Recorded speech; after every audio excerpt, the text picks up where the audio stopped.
Well, what's up again there, guys? Brian here, the Three Topics Gamer, and I have a super special, awesome 50,000 subscribers special video to share with you guys today. Because with the release of Final Fantasy VII Remake game coming out just around the corner, I figured now is a better time than ever to actually go over my top 5 favorite Final Fantasy games. And to think, I've been doing this channel for 8 years, and I still cannot believe I haven't done this video, so heck, why waste any more time? Now, I mean, Nick, I'm all decked out. I'm ready to go. I got my main girl in the back right above my bed. I got my games all right here ready to go. I got my figures right here that I actually managed to go out of my way. I took them out of storage, which I actually have a storage thing right here, so heck, they weren't too far away. Heck, I even got my side games. As some of you guys know, there actually been some pretty cool side games. And heck, I even went out of the way and got my movies out, which I've actually been kind of binging for like the past couple of days. So heck, I mean, you guys know I'm all pumped up for this sucker.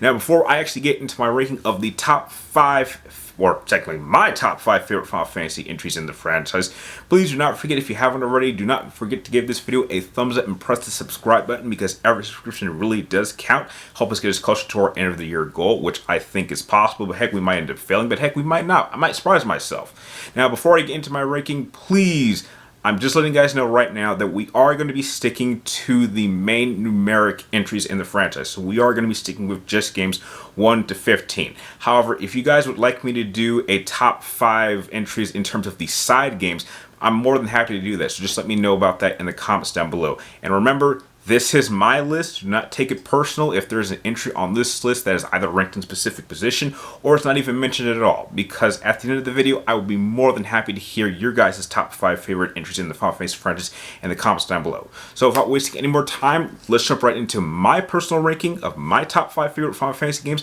and we should start at the kind of bottom of the list, but heck, these are still all fantastic Final Fantasy games that if you haven't played already, you should immediately. But here we go, starting off with number 5.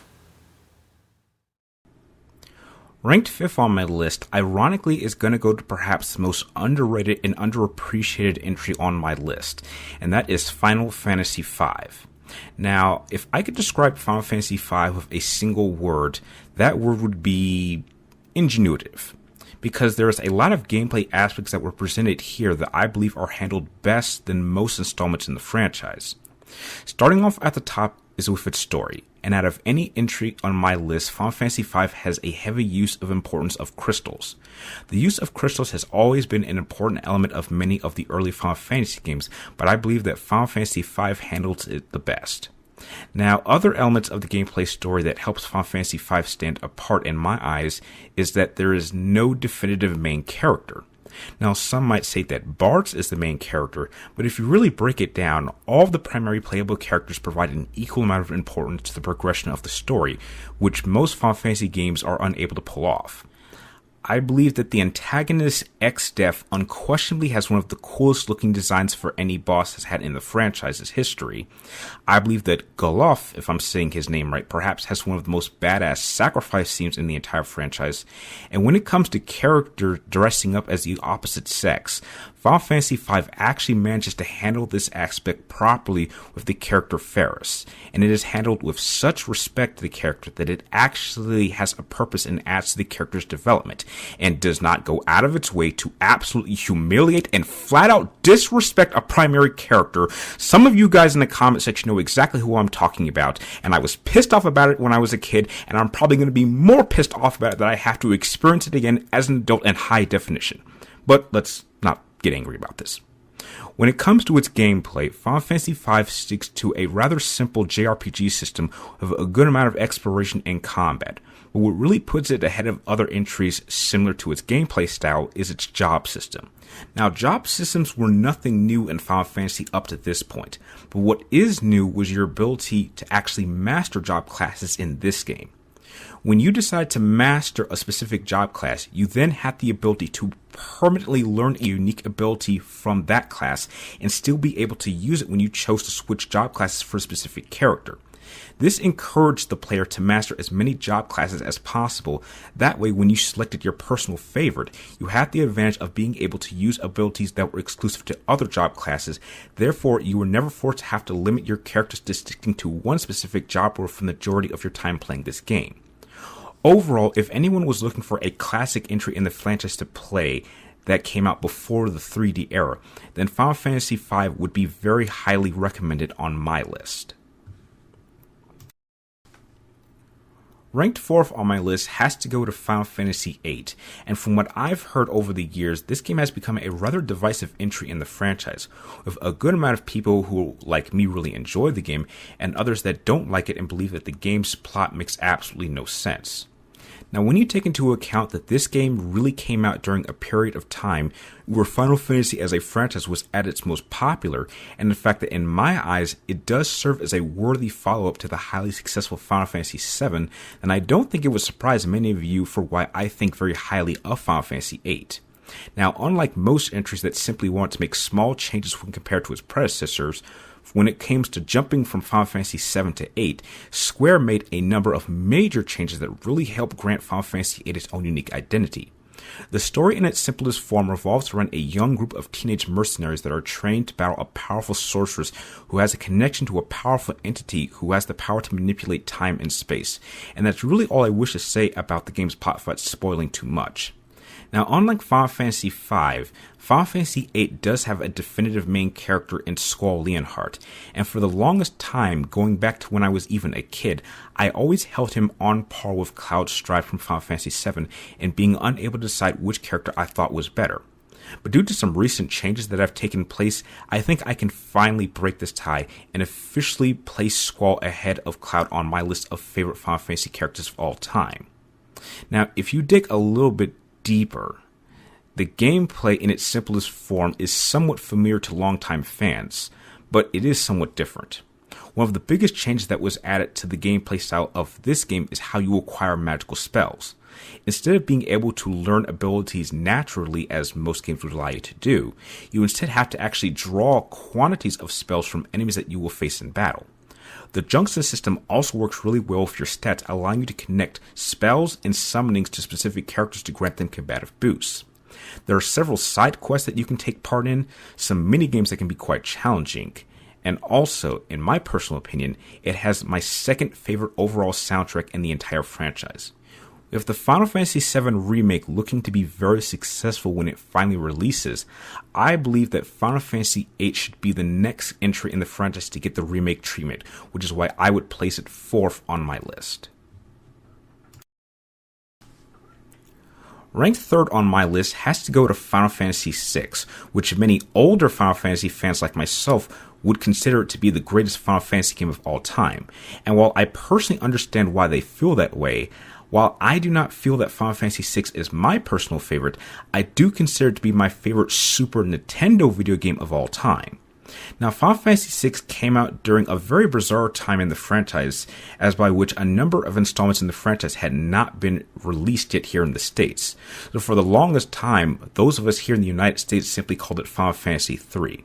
But when you really look at the game in its entirety, Final Fantasy VI took a number of elements from the previous 5 entries and not only were able to place them in the game, but they managed to expand and even improve upon a lot of them. Now, I'm fairly certain that across the primary numeric entries in the Final Fantasy franchise, Final Fantasy VI has the largest cast of playable characters. But to be honest, not all of them are equally useful as others. Final Fantasy VI also brought us who many consider to be the best main antagonist in the franchise's history in Kefka, who is, in my opinion, what you get if Carnage and the Joker had a man baby who is 10 times more cunning, deceptive, and more dangerous than they've ever been. The main story is placed in a somewhat steampunk setting that helps Final Fantasy VI stand apart from just about every installment that came before and since. And this game's plot is so expansive and circulates through so many main character plot lines that each have prominent roles in terms of the progression of how things go, that a quick summary for this video would be just about impossible. But what I can tell you is that this game is full of some of the most iconic moments in Final Fantasy history, with several moments throughout the game being, for a first-timer, will have your emotions jumping all over the place from being happy and sad to even angry at certain characters. Now, when it comes to its gameplay, just like every primary installment in the series, it still sticks to an active time battle system which keeps you on your feet and requires you to have to think on the fly.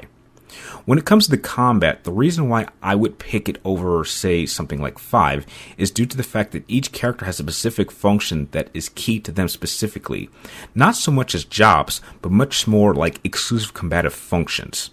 Final Fantasy VI, to me, is the very standard to which all entries in the Final Fantasy franchise should be compared to. This is the game that brings all of the elements that not only every JRPG game needs to be great, but it brings all of the elements that they should be attempting to shoot for, which is why I place Final Fantasy VI dead center in 3rd place on my list. Ranked second on my list has to go to Final Fantasy VII, which as it stands right now is not only the best-selling Final Fantasy game of all time, and not only the most popular entry in the franchise, but it was the very first Final Fantasy game that I ever played, which by default makes it the single most important video game that I've ever played in my life. This was the game that introduced me to PlayStation. This was the game that made RPGs my favorite genre of video games. This was the game that even made me a story-driven gamer. As much praise as I'm giving it right now, I really do not think that any of you watching this can really understand just how much of a role this game played in helping mold me into the kind of person I am today. This was the game that made me fall in love with video games as a child. There are so many life choices that I have made over the course of my life that never would have happened if it wasn't for this game. Hell, there wouldn't even be a 3TG channel without this game. While there's certainly a good amount of people that do not think as highly as this game as I do, and would even go so far as to say that this game is way overrated, there are far more people that understand just how significant Final Fantasy VII is. This was a landmark game that put RPGs on the map and made them popular, and in my opinion, there has not been an RPG game since then that has had as much an effect on the gaming world as a whole as this game did. When one digs a little deeper into the actual game itself, then you can actually see that the game is actually a lot simpler and more basic than its previous installments. The combat gameplay and world exploration aspect of the game are pretty basic by Final Fantasy standards. The story is much easier to follow but doesn't lack any amount of depth. The cast of characters is very diverse, but I do not think it is the best, as it does not spend enough time with each individual character. And one of which is actually without question the most useless Final Fantasy playable character in the franchise in my opinion, but at the same time this game did also give me Tifa Lockhart, who remains to this day to be my biggest video game crush, and one cannot forget the death of Aerith remains to this day to be one of the most iconic deaths in video game history, and for many gamers including myself was the very first time that I actually cried during a video game, and I'm not ashamed to admit that, as I was a child at the time. And while Sephiroth by no means is even close in my opinion to being the best Final Fantasy antagonist in the franchise, he certainly could be considered to be the most iconic one, who has one of the most recognizable theme songs in video game history. I can openly admit that Final Fantasy VII's placement on my list is based more on its influence on me on a personal level, rather than being solely based on the game itself. But apart from that, Final Fantasy VII on its own is still a great game to play with a good amount of enjoyment to be found, and which is why for many years it always seemed to be the perfect game to be remade. This was a game ahead of its time, and that is why I would place it second on my list. Coming in first, and what will always remain my favorite Final Fantasy game till the day I die, is Final Fantasy X. Folks, I don't really need to get deep with this game because there's almost not a single aspect of any other Final Fantasy game that I would pick over Final Fantasy X. Final Fantasy X to me by far has the best story, it has the best combat system, it has my favorite progression system, it has my favorite art design, it has my favorite character design, it has my favorite video game soundtrack, it has my favorite map design, it has my favorite use of summonings, it has my favorite mini game in the form of Blitzball, it has my favorite side quests, it has my favorite Final Fantasy cast, it has my favorite antagonist in Seymour, who has without question my favorite video game boss in any RPG ever, and it even has my favorite ending in any Final Fantasy game to date. The only thing that this game doesn't have is my favorite main character, as Tidus can be a bit whiny at times. And when one really looks at the overarching story between Final Fantasy X and X-2, then one can really see that Yuna really is the game's true main character. But what this game does have is my favorite Final Fantasy character of all time in Auron. And if I really think hard about it, an argument could be made that he might just be my favorite video game character of all time. But I won't go that far, as there's certainly a couple of other characters in another franchise that could challenge Auron for that spot. Folks, this is one of my legendary 10 out of 10 games that, even though this game is almost 20 years old, I can't think of anything about it that I would change or even want to improve upon. This was the first game in the franchise to provide voice performances to the characters, and that added so much to this game.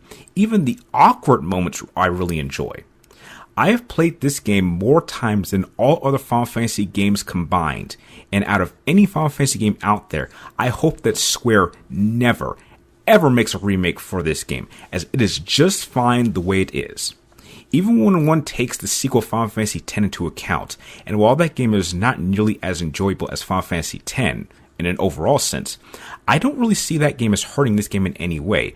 If anything, it actually adds a bit to the overall story, if not by much. I just cannot say enough good things about this game, as this game is practically flawless in my eyes, and as it stands right now, it remains now and probably will always hold the spot of being my second favorite video game of all time, behind only Metal Gear Solid 3 Snake Eater, and I highly doubt that will ever change. Now, I have no doubt that not everyone may enjoy this game as much as I do, but that is something that I take pride in, as I can feel confident in saying that there perhaps may be no one on this earth that loves Final Fantasy X more than me, which is why I will place Final Fantasy X as number one, and it will always remain my favorite Final Fantasy game of all time. And that concludes my list of my top 5 personal favorite entries in the main series of Final Fantasy games. Now, I'm sure some of you guys might be surprised by some entries being on this list. I'm sure some of you guys might not be surprised if you happen to know me pretty well. But heck, as I stated earlier at the very beginning of the video, if you'd like, I would be more than happy to see what are your guys' top 5 favorite entries in the series of main numeric entries in the Final Fantasy franchise. Share your top 5 with me and everyone else in the comments down below. And like always, thank you guys for watching. You're awesome, and I will see you next time.